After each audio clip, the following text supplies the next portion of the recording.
तो मेरे दोस्त, उम्मीद है कि अब तक आप लोग समझ गए होंगे कि जब इस मुद्दे पर चर्चा होने वाली थी तब हमारे प्रधानमंत्री नरेंद्र मोदी जी संसद भवन क्यों नहीं पहुंचे। जब चाइना जैसे इतने बड़े मुद्दे पर चर्चा होने वाली थी तब हमारे 56 इंच के सीने वाले प्रधानमंत्री नरेंद्र मोदी जी संसद भवन ही नहीं पहुंचे। हमारे संसद भवन के स्पीकर द्वारा बताया गया कि हमारे प्रधानमंत्री जी को अपनी संसद में जान का खतरा है कि कांग्रेस पार्टी के कई सदस्य माननीय प्रधानमंत्री जी के आसन पर पहुंचकर कोई भी अप्रत्याशित घटना कर सके।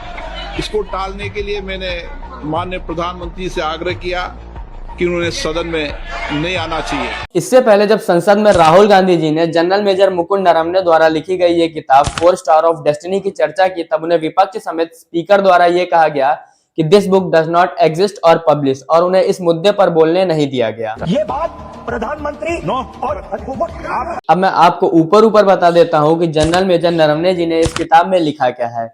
वैसे अगर आपको भी ये किताब पढ़नी है तो कमेंट सेक्शन में 4 स्टार ऑफ डेस्टिनी लिख दो, मैं आपको इस किताब का मेन हिस्सा भेज दूंगा। वैसे जनरल मेजर नरवणे जी ने इस किताब में लिखा है कि जब कैलाश रेंज पर चाइनीज टैंक लगातार अंदर भारत की सीमा में घुस रहे थे तब उन्होंने भारत के किस किस नेता के पास फोन किया, किस किस नेता से मदद मांगी और किस किस नेता ने उन्हें मदद दी और किस किस नेता ने उन्हें मदद नहीं दी, इन बातों को जनरल मेजर नरवणे जी ने इस किताब में लिखा है।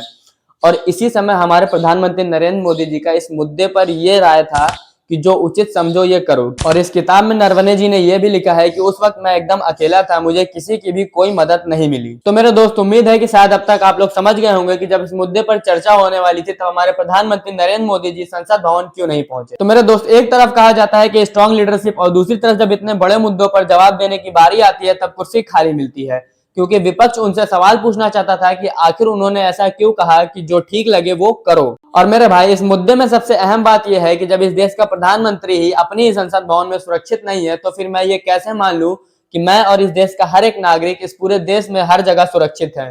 तो मेरे भाई, अभी भी वक्त है, जाग जाओ, खोल लो अपनी आंखें और सही मुद्दों पर सवाल पूछो, क्योंकि इस वक्त ना तो हिंदू खतरे में है और ना ही मुसलमान खतरे में है। अगर खतरे में है तो सिर्फ और सिर्फ हमारा भारत देश, और सिर्फ इन अनअकाउंटेबल और रिस्पॉन्सिबिलिटी ना उठाने वाले नेताओं की वजह से। और मेरे भाई, इस वीडियो को इतना शेयर करो ताकि इस देश के हर नागरिक को पता चलना चाहिए कि हमारे प्रधानमंत्री जी संसद भवन से दूर क्यों भाग रहे हैं। धन्यवाद। जय हिंद, जय भारत।